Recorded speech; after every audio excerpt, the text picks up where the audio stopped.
Okay, we're going to talk some Disney today. There was an article going around about how Disney has finally kind of acknowledged that they have lost their entire male audience. So, um, this seems to be a pretty popular topic today. A lot of people are discussing what this I guess the team has been tasked with going out to find new IP, intellectual property to try and revive their male audience because that is just no longer in existence. They let me start this way. I know Disney, their flagship character is Mickey Mouse. Very popular character, but Disney is known for their princesses. Disney, one I've heard one time, and I actually really liked this description. Is a it's a girl brand. You'd think it's for kids, but then when you kind of peel back and look into the layers of it's a girl brand. It is. I mean, since we got into the modern era, it has been focused on their princesses. Very popular. Very incredible stories. Very good movies. In that and during that time that appeal to everybody, but it is when you consider it's a girl brand. So what they did a while back is go out and try and expand that audience to get men or boys, let's say males involved also. So what they did was they went out and they purchased Star Wars and Marvel for billions of dollars, and they brought them in, and they spent a number of years putting out a couple some good movies, shows, good products with those IPs, but then they slowly started to trickle down. I think there's a number of things that go into this, and we're gonna riff on this today and just see what comes out of it. We're gonna see if we like how this sounds, and we'll go from there. We'll jump in and we'll see what we agree with, don't agree with, and we'll see. Hopefully, we don't upset anybody with any of this, but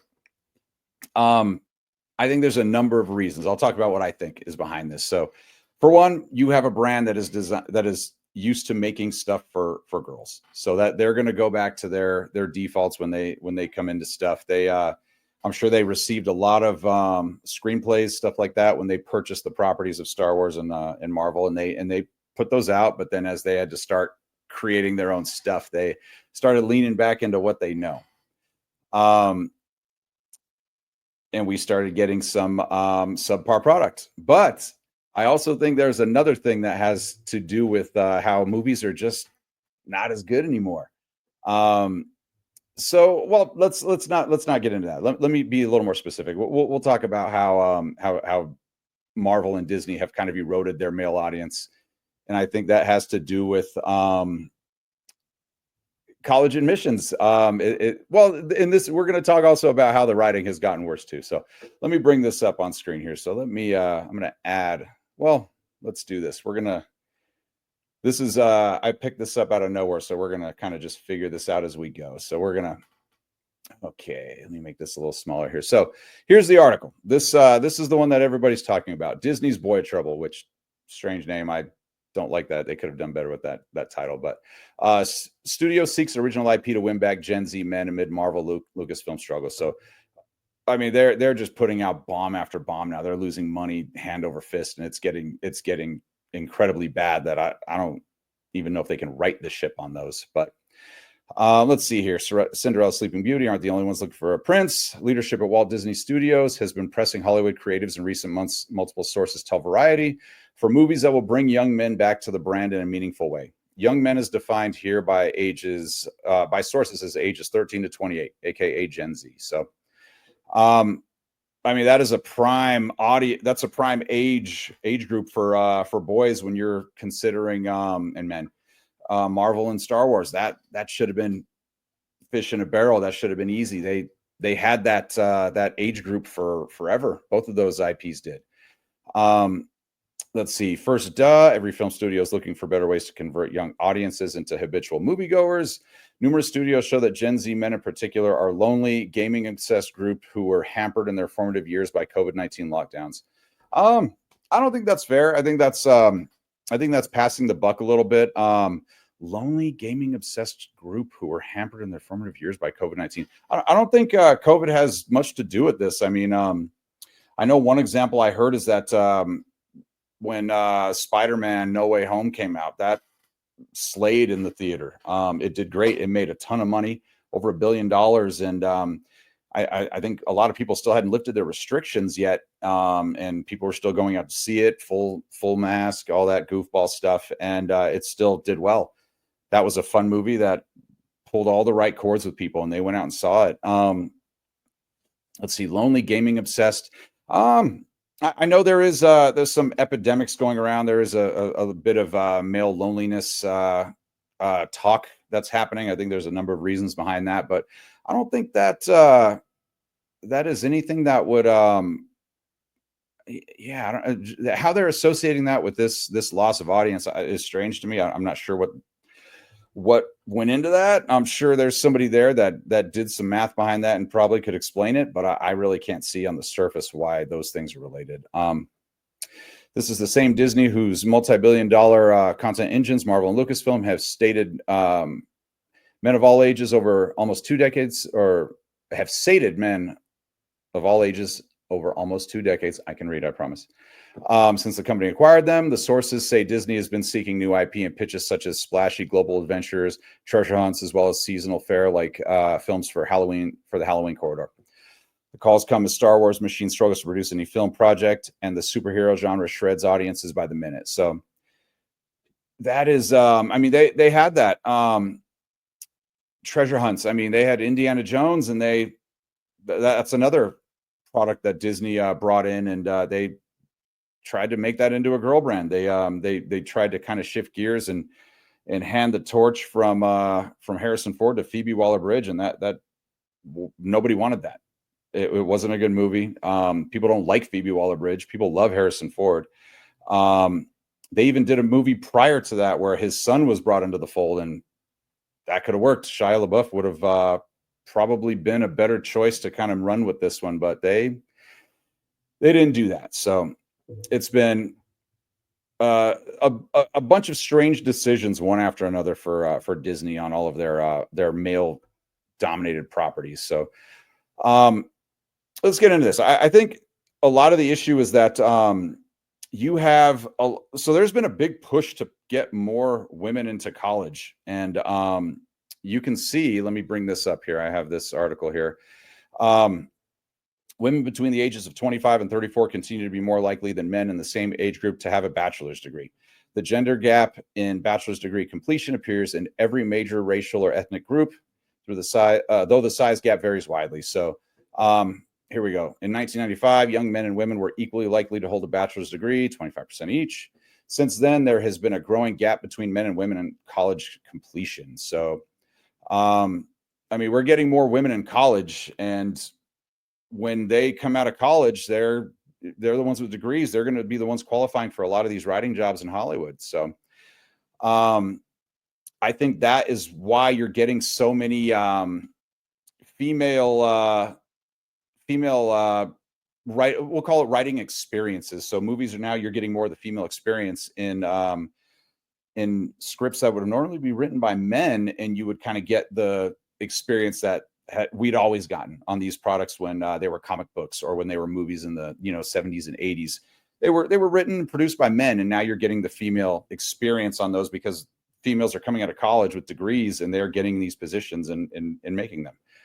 So it's natural that they would lean toward what they know and give their experience when they are writing these treatments and scripts. So another thing is movies and shows are just worse now. I mean, you can watch them and they're bad. Even if you look past who's writing it, what kind of experience you're getting, they're just bad.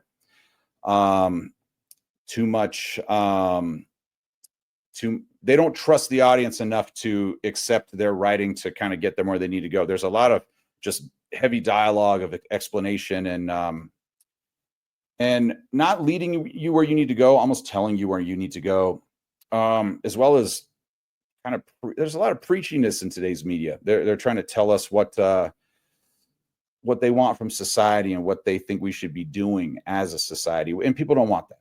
This is media should be an escape. That's how we prefer it. That's how we like it. And a lot of times they blame the audience when things aren't liked. They say that the audience was racist or sexist, or they call us dumb sometimes if we just don't like what they make.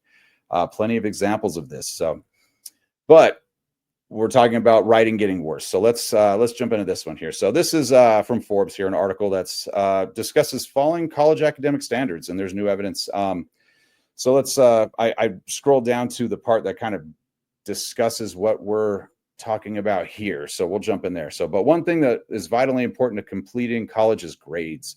And continued grade inflation over time has made it easier to graduate from college since students receive fewer failing or very low grades, unacceptable for receipt of a diploma.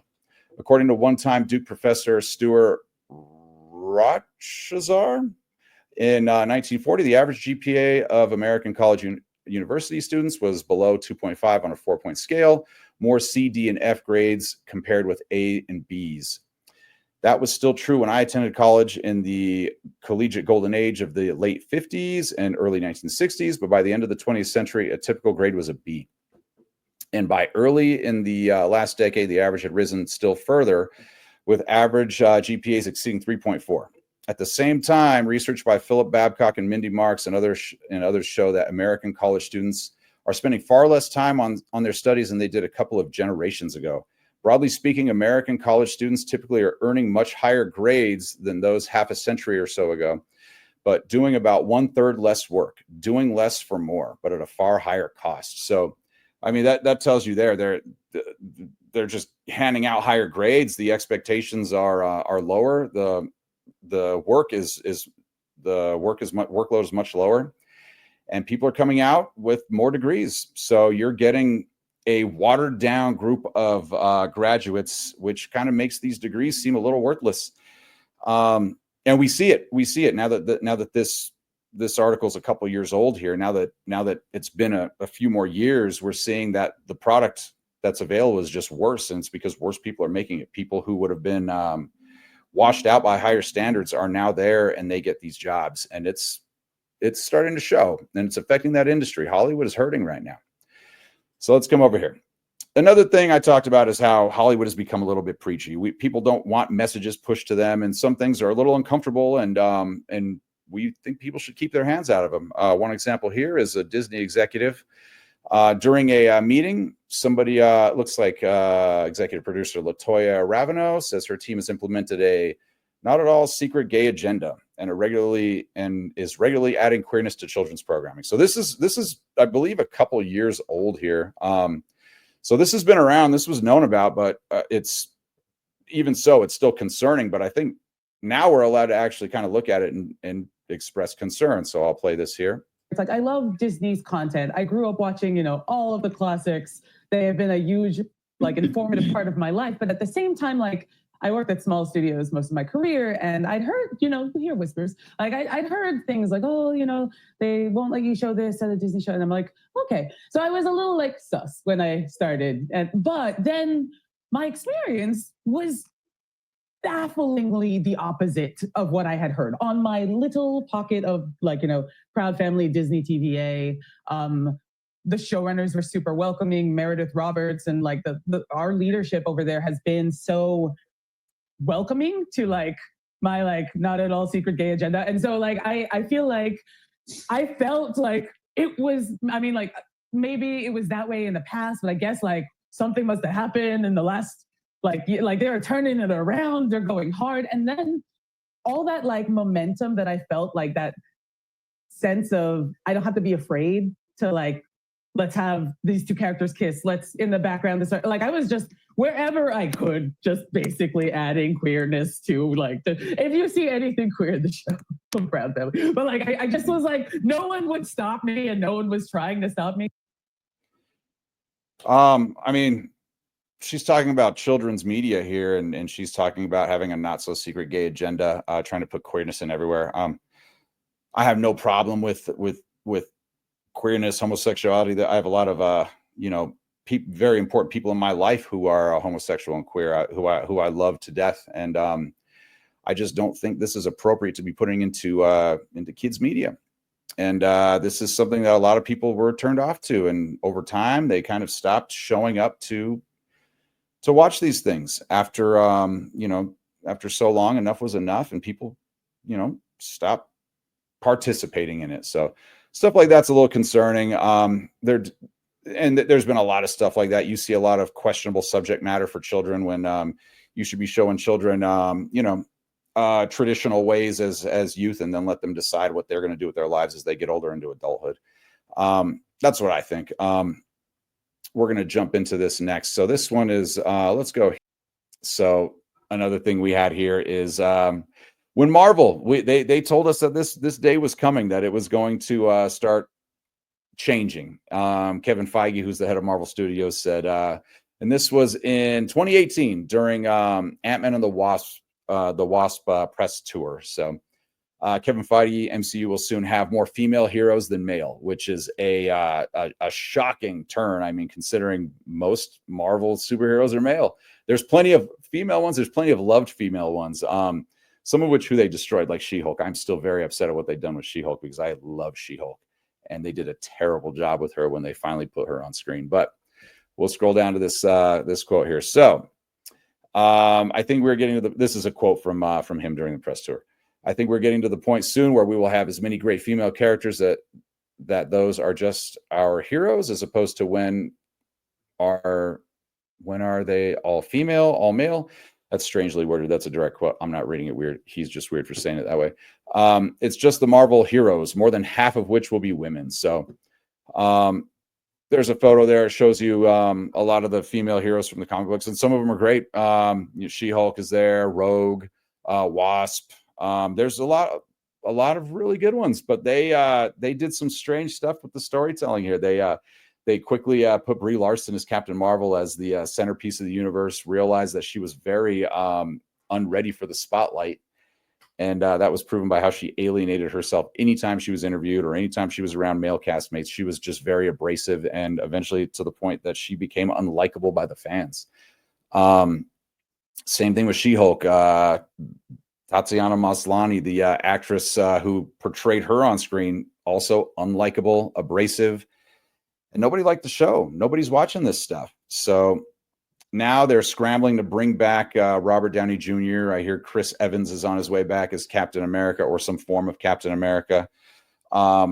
Likely because he was so popular when he made an appearance in Deadpool and Wolverine as the Human Torch, a character he played a while back. So now they're trying to hit rewind here. They're also trying to look for new properties to bring in to try and recover some of this audience. But until they clear out people at the top who are making these decisions, I don't think this is going to change. They'll just say that they see a problem and they're working on it. But if Feige's there, if Kennedy's there, if the entire leadership team is there, nothing's going to change. So I expect to see them continue to crash and burn, and we'll just have to just mourn the great franchises we had that treated us so well since childhood and into adulthood, and now they have received irreparable damage. It's sad to say the least. It's you watch someone drive your beautiful Porsche into a brick wall, and there's nothing you can do about it because they're in the driver's seat and you're just sitting back watching. So fortunately, that's where we're at right now, but we'll leave it there. So I'll be back with another one soon here. You guys have a good one.